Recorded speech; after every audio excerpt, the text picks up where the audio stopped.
নমস্কার দর্শক বন্ধু, এখনকার সব থেকে বড় খবর এটা হলো যে কেন্দ্রের পথে হাঁটবে রাজ্য। অক্ষয় তৃতীয়ার আগে কিন্তু বাড়তে পারে 2% ডিএ। বিশাল বড় খবর কিন্তু বর্তমানে চলে এসেছে।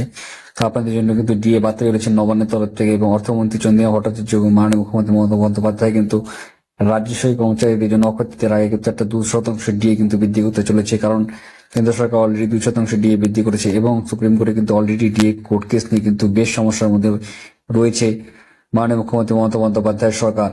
এবং সেখান থেকে কিছুটা হলো রাজ্য সহকর্মীদের স্বস্তি দেওয়ার লক্ষ্যে কিন্তু আবার 2% ডিএ বৃদ্ধি করা প্রকল্প কিন্তু নিয়েছেন।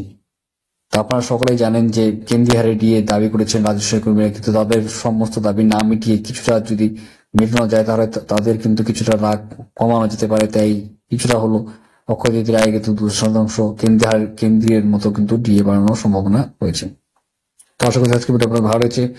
যদি লাইক কমেন্ট শেয়ার করে চ্যানেল সাবস্ক্রাইব করে পাশে বেল অবশ্যই বেল। জয় হিন্দ, বন্দে মাতরম। ধন্যবাদ।